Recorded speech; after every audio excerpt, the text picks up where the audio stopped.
আসসালামু আলাইকুম ওরহমতুল্লাহি ওবরাকাতুহ। প্রিয় দেশবাসী, আগামীকাল 16ই ডিসেম্বর মহান বিজয় দিবস। গোটা বাঙালি জাতির জন্য একটি অত্যন্ত আনন্দময় দিন। তাই এই দিনকে বাঙালি জাতি বিভিন্নভাবেই পালন করে থাকে, কিন্তু আমরা মুসলমান হিসেবে, ইমানদার হিসেবে আমাদের প্রতিটি কাজ হতে হবে ইসলামের আঙ্গিকে, ইসলামের নির্দেশিত পথে। কোরআন এবং সুন্নাহর ভিত্তিতে আমরা যত কিছুই আমল করব, যা কিছুই করি না কেন, আমাদের প্রতিটি কর্ম, প্রতিটি কাজ ইবাদতে পরিণত হবে। তাই আমি আপনাদেরকে ইসলামের আলোকে মহান বিজয় দিবস পালন সম্পর্কে কিছু নির্দেশনা দিতে চাই। প্রিয় দেশবাসী, বিজয় দিবস অর্থাৎ বিজয়, এটা আল্লাহ পাকের অনেক বড় একটা নিয়ামত, আল্লাহ পাকের অনেক বড় একটা অনুগ্রহ আমাদের প্রতি। তো বিজয় উপলক্ষে আল্লাহ পাক রব্বুল আলামিন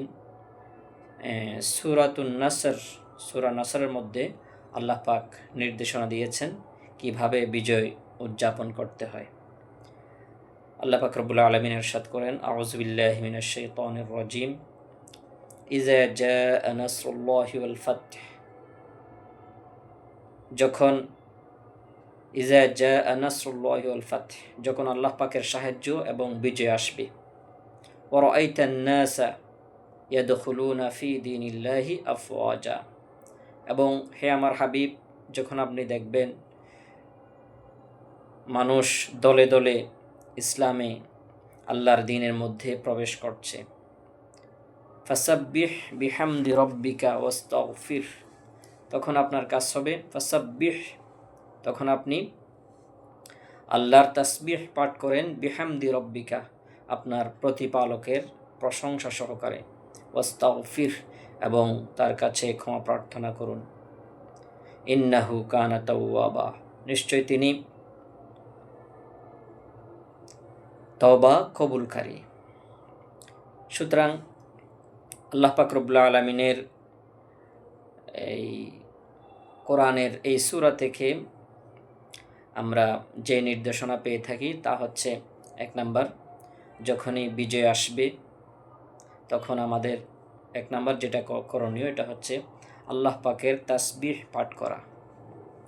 2 নাম্বার করণীয় হচ্ছে আল্লাহ পাকের প্রশংসা করা।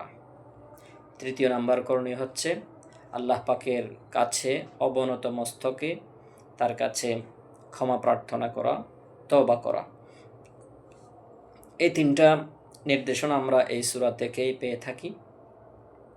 এবং মক্কা বিজয়ের দিন নবী করিম সাল্লাল্লাহু আলাইহি সাল্লাম আর কি আমল করেছিলেন, বিভিন্ন রাওয়ায়াত অর্থাৎ বর্ণনা অনুযায়ী আমরা এই কথাও জানতে পারি যে মক্কা বিজয়ের দিন নবী করিম সাল্লাল্লাহু আলাইহি সাল্লাম উম্মাহানির ঘরে গিয়ে 8 রাকাত নামাজ আদায় করেছেন। আমরা এটাকে, এই 8 রাকাত নামাজকে শুকরিয়ার নামাজ বলতে পারি। সুতরাং বিজয় দিবস উপলক্ষে আমরা অতিরিক্ত কিছু নফল নামাজও আদায় করতে পারি।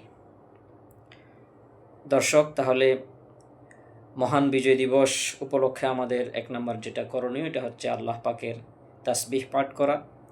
2 নাম্বার আল্লাহ পাকের প্রশংসা করা। 3 নাম্বার তার দরবারে ক্ষমা প্রার্থনা করা এবং তওবা করা। 4 নাম্বার, আমরা যদি চাই কিছু নফল নামাজ আদায় করতে পারি, শুকরিয়ার নামাজ আদায় করতে পারি।